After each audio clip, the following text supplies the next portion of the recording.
Hi guys! Good morning!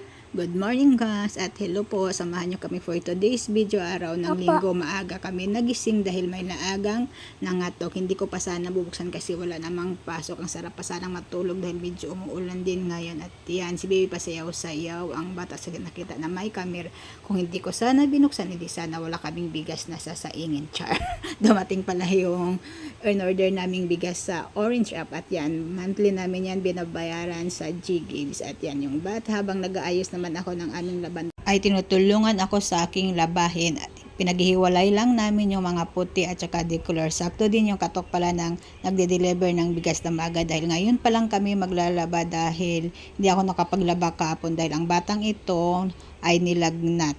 Dahil nung Friday masama na yung pakiramdam ay pumasok pa rin sa school. Ayaw niya talaga mag-absent dahil may party daw sa school nila. Kalokang bata, ginawang party yung program sa school kasi Teachers Day nung Friday kaya yun ayaw niya mag-absent talaga. At nung kinagabihan na nga ay nilagnat na tuluyan ang bata ito kasi pag may sakit ingit na parang baby. Gusto lang niya na sa tabi kanya pero tignan mo naman ngayon makulit na naman ulit dahil magaling na daw siya.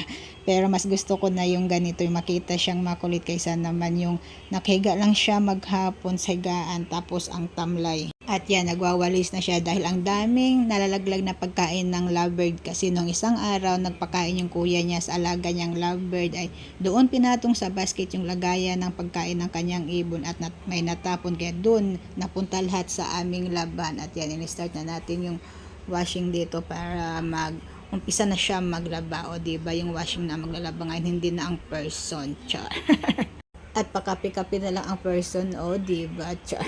At yan, syempre sa umaga kape is life talaga tayo habang nagaantay tayo sa lugaw ni Sabana kasi pinabilhan ko nga ng lugaw sa papa niya para makainom siya ng gamot niya sa umaga kasi grabe yung ubo ng batang to ngayon, natatakot na ako magaya dati na pneumonia siya kaya yan agapan na natin sa bago lumala at yan pinakain ko na rin siya ng lugaw doon. At maya naman pagkatapos magkape ay nakita ko yung mga gulay sa rib, mga tira nung nakaraan nagluto ako. Inasikaso ko na rin kaysa masira sa loob ng rep gisa na rin natin lutuin natin para sa ulam namin sa tanghalian kasi almusal tanghalian namin guys pinag-isa na lang guys kasi sa umaga nagkakape lang naman kami at saka ang mga bata naman kung hindi may Milo ko crunch yan ang almusal nila at saka kundi tinapay kaya yan yung ulutuin natin ngayon tanghalian na namin to. At yan hiniwa-hiwa ko na lang yung mga gulay dito at saka yung mga sangkap para sa ating lulutuing ulam. At yan, ganito pala kami guys ang almusal namin tanghalian na rin o diba tipid. Kasi nga pag wala naman talagang pasok ang mga bata sa school ay talagang late na kami gumigising at ngayon lang naman tayo nagising na maaga dahil nga may kumatok. At yan, nag-upisa na rin tayo dito magluto ng ating ulamin sa tanghalian na napakalaking tinapa na bangus. So yan, di ba hirap na hirap magbaliktad ang person kasi sobrang laki niya nga. At yan ang ulam natin ngayon, may tinapang bangus tapos may gulay na rin.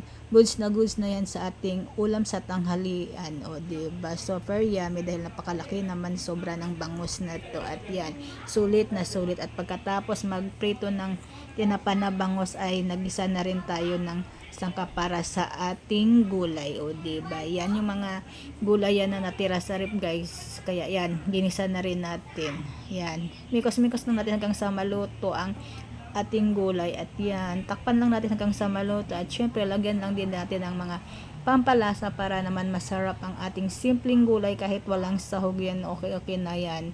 Ang nagpapalasa na lang dyan ay 4 cubes, okay na yan, goods na at yan ang ulam natin ngayon sa tanghalian, napakasimple. At yan, pinakain ko na rin ang batang makulit at para makainom na rin siya ng gamot niya sa tanghali. At yan, kain pala tayo guys. At yan ang ating simpleng ulam. Kayo ba guys, anong ulam ninyo? At yan, sumubo na rin ang person habang nagpapakain sa kanyang kiddos. At ito si kuya kasi hindi pa siya kumakain kasi busog pa daw siya, maya pa daw siya kakain guys. Yan, inutusan ko na rin siya natanggalin na yung mga damit sa loob ng washing para maisalang na rin namin yung mga kasunod. At yan, si kuya sipag-sipag for today. At yan, thank you po sa lahat ng nanonood na aming video. Pa-like and share naman po ng aming video. Sana supportahan niyo po kami palagi.